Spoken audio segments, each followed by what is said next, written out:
इन चार से पूछो जो करने जा रहे हो। ये चार कौन कौन है? एक है वेद से पूछिए, वेद धर्म क्या है, वेद मत क्या है, शास्त्र मत क्या है, लोक मत क्या है, नृप मत क्या है। हमारे यहाँ कई मंत्र हैं। एक है वेदोक्त मंत्र, दूसरा है शास्त्रोक्त मंत्र, तीसरा है पुराणोक्त मंत्र और चौथा है लोकोक्त मंत्र। ये लोकोक्त मंत्र जानते हो क्या है? ये जो माइयाँ करती हैं ऐसे, भाई झाड़ा झूड़ा दे दिया, नजर उतर गई, झाड़ फूंक कर दे, फूंक मार दी, ठीक है, पानी उतार दिया, कुछ कर दिया, नमक उतार दिया, आई बला टाल तू, ऐसा करके भाई गई, नजर बजर गई। अरे कुछ तो होता होगा। हमने एक माता से पूछा ये है क्या? बोले मारा हमको तो कुछ नहीं पता, हमारी सास ने कहा था ऐसे कर दिया कर। विश्वास है बस। लेकिन चार बात कौन सी है? वेद मत, आओ सजग होकर बैठो। राह कौन सी होनी चाहिए? वेदोक्त, दूसरी शास्त्रोक्त, वेदोक्त। एक तो वेद मत है, एक शास्त्र मत है। शास्त्र मत, वेद विहित, शास्त्र सम्मत, महज्जन द्वारा आचरित, गुरु द्वारा उपदेशित आपके मार्ग में चारों चीजें रहनी चाहिए। कभी असफल नहीं होगे, धोखा नहीं मिलेगा, कार्य की सिद्धि होगी, विजय मिलेगी। जिस रास्ते पर चल रहे हो वो ये चार माह होनी चाहिए चीजें। वो मार्ग वेद विहित हो, दूसरा शास्त्र सम्मत हो, तीसरा महज्जन द्वारा आचरित हो, चौथा गुरु द्वारा उपदेशित हो, फिर चलना उस मार्ग पर। तो ये वेद मूर्ति जो है, ये जो गुरुजन है, ये जो कहें, शास्त्र क्या कहता है, विद्वान जो कहेंगे, पुराण क्या कहते हैं, लोक क्या कहता है। लोक माने जो जनप्रतिनिधि हैं वो क्या कहते हैं। सबने कहा हाँ राम सर्वथा योग्य है। नृप नीति क्या कहती है, सचिव क्या कहेंगे, संविधान क्या कहता है, विधि व्यवस्था क्या कहती है, कानून क्या कहता है। विधि विशेषज्ञों ने बताया राम सर्वथा योग्य हैं,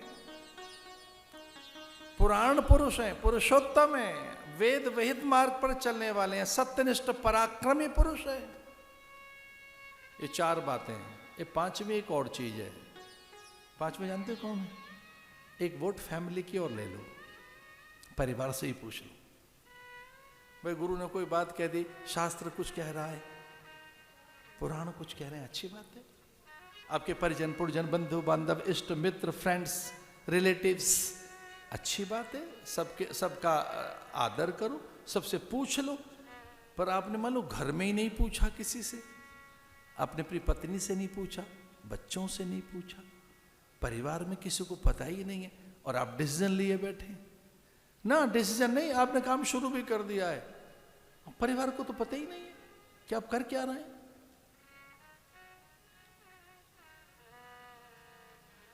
ऐसा मत करना। उन चारों से पूछने के बाद वो पांचवा पूछते हैं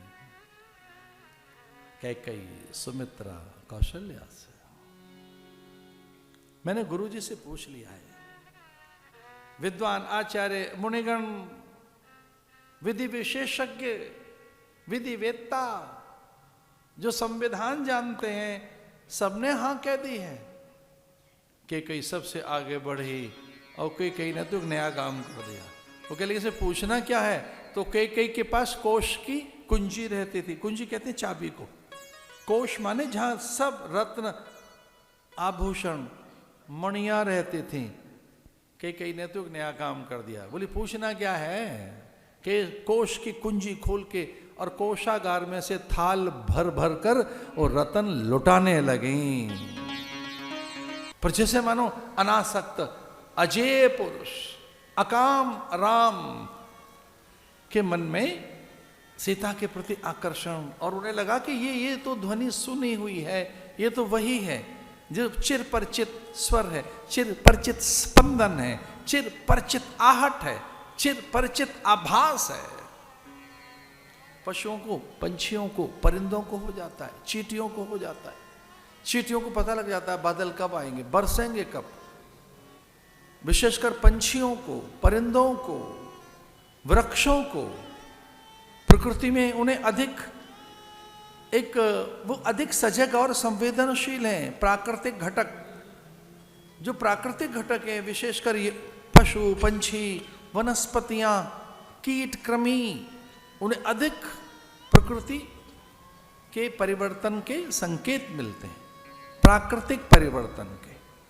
उनमें धीरे से एक शनै शनै क्रमशः और क्रमिक उन्हें परिवर्तन का बोध होने लगता है। एक दिन में तो शीत आ नहीं जाएगा, एक दिन में तो वर्षा नहीं आएगी, और ना ही एक दिन में कोई गर्मी आ जाएगी। शनै शनै क्रमशः तापमान का, वायु और जल के वेग का, धरा और अंबर में किस प्रकार के द्रव्यों का योग संयोग बन रहा है, ऋतुएं कब और कैसे आएंगी जाएंगी, ये प्रकृति में जो कुछ परिवर्तन है उसकी आहट कीट, कृमि, मीन, भृंग, मतंग, कुरंग, वनस्पतियों को हो जाती है, भगवान को हो गई। ये ध्वनि कौन सी है? सीता जी के कंगन हिल रहे हैं। सखियों को लगा कि ऐसे तो कभी इनके हाथ हिलते नहीं थे, आज को संकेत है ये। अरे को तरीका है कि आपके हाथ हिल रहे हैं, जिस ढंग से वो चल रही हैं, उनके नूपुर, इसका अर्थ है उसमें आज आनंद है, उत्साह है, उमंग है, एक अलग एक चाव है। तो जिस गति से सीता चल रही हैं उनके हाथ में, तो ये सखियों को लगा कोई संकेत है, और पहले ऐसे संकेत दिए जाते थे। राम जी को संकेत मिल गया, सीता जी आ रहे हैं, मानो दुंदुभी बज रही हो, और कंकण, किंकिण, नूपुर, धुन, सुन, दोनों चीजें भगवान ने उनकी पायजेब, उनकी जो पायल है, जो उनके श्री चरणों के आभूषण हैं, उनकी दिव्य ध्वनि, और हाथ की राम के कान में।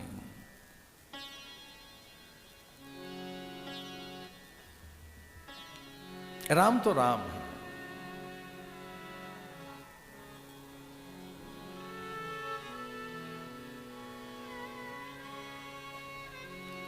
राम उस ध्वनि को सुनकर लक्ष्मण के कांधे पर हाथ रखकर कहते हैं, रघुवंशन कर सहज स्वभाव, मन कुपंत पग धरे नकाओ। सीता को देखते हुए जो मेरा मन आकर्षित हो रहा है लखन, ये स्वाभाविक है।